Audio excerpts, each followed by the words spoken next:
동업자인 연인에게 준 돈 돌려받을 수 있을까요, 없을까요? 아, 돈 얘기 드디어 나왔습니다. 자, 돌려받을 수 있을까요, 없을까요? 절대 돌려받을 수 없어요. 없어요? 정답부터 볼게요. 예. 왜? 돌려받을 수 있습니다.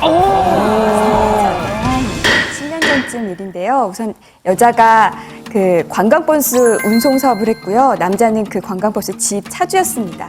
네, 이 남자친구가 돈이 좀 부족하니까 이 여성분이 한 1,500만 원을 빌려줬어요. 그 이후에도 총 합해서 이제 5,900만 원 정도가 건너갔습니다. 둘 사이가 이제 파탄이 난 다음에 여자가 이제 돈을 갚아라라고 하니까 남자는 이건 내가 조건 없이 받은 거다. 이제 와서 왜 달라고 하느냐라고 했어요. 근데 일반적으로 연인 사이에 주고받은 이런 돈은요, 솔직히 받지 못하는 게 원칙인데요.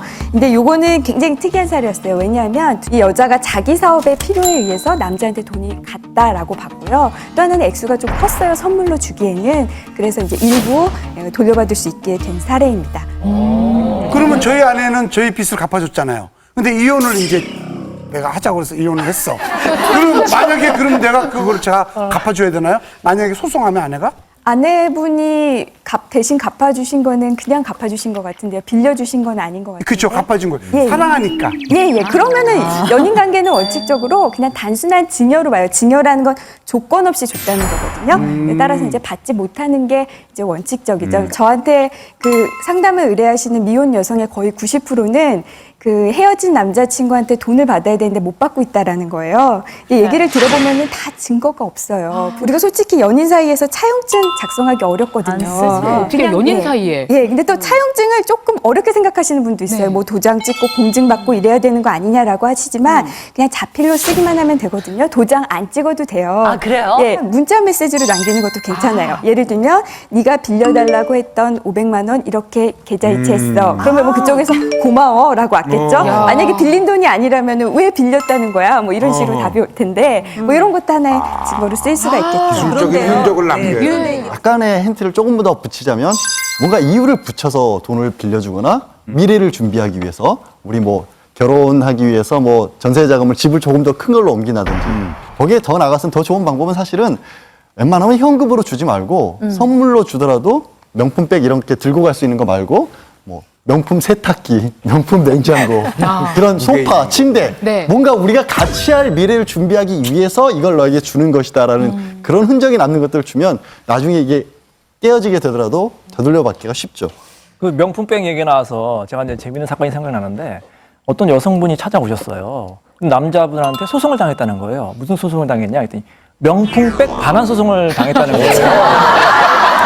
헤어지고 나니 생각납니다. 네. 아유. 한 1년 이상 사귀었는데 그동안 남자가 명품백을 많이 사줬나 봐요. 고가의 명품백. 근데 1년 있다 헤어지고 나니까 여자가 헤어지자 남자가 괘씸한 거야. 그러니까 내가 사준 명품백 다 돌려달라. 소송을 한 거예요. 그런 경우에 돌려줄 필요가 있을까요? 없어요. 아까 말씀하셨듯이 조건 없이 증여했기 때문에 그냥 끝난 거예요. 남자가 치사한 거죠.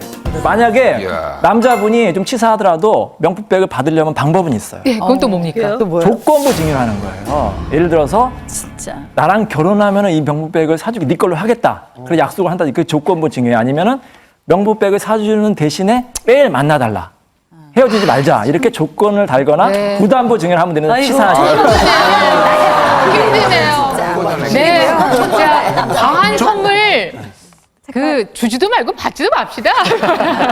계속해서 필살기 오늘 저 이인철 변호사께서 준비하셨는데 황혼 연애 당시에 준 땅을 돌려받을 수 있을까요, 없을까요?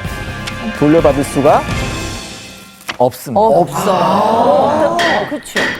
이게 증여의 이제 일반 이론이에요. 그러니까 한 번 준 거, 사준 거는 다시 반환할 수가 없으면 치사한 거죠. 실제로 어떤 사건이 있었냐면 이제 80대 할아버지가 계셨는데 60대 할머니를 만났어요. 근데 60대 할머니가 참 아름다우셨나 봐요. 그래서 그 할머니의 환심을 사기 위해서 여러 가지 사주다가 자기가 큰 땅이 있었던 거예요. 한 10억 정도 되는 땅이었는데 그걸 할머니한테 이제 선물해 주겠다고 하니까 할머니가 부담이 되잖아요. 안 받겠다, 못 받겠다. 나는 뭐 당신하고 결혼할 것도 아니고. 그러니까 할아버지가 사람이 더 거부하면 더 주고 싶어요. 그래서 준다고 하니까 할머니가 난 싫다. 당신 자녀들도 있는데 그러니까 할아버지 자녀가 뭐 반대하니까 받기 싫다고 하니까 그럼 할아버지 좋은 방법이 있다. 할머니 당신에게 주는 게 아니라 할머니가 아들이 있었거든요. 할머니 아들한테 내가 주는 걸 하면 내 자녀한테 매매라고 내가 얘기하겠다.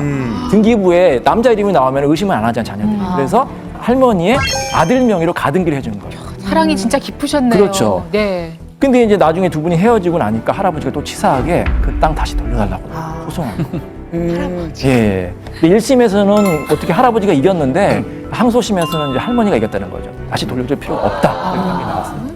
예. 할머니도 딱 안 받겠다 그랬다가 달아나면 쥐지.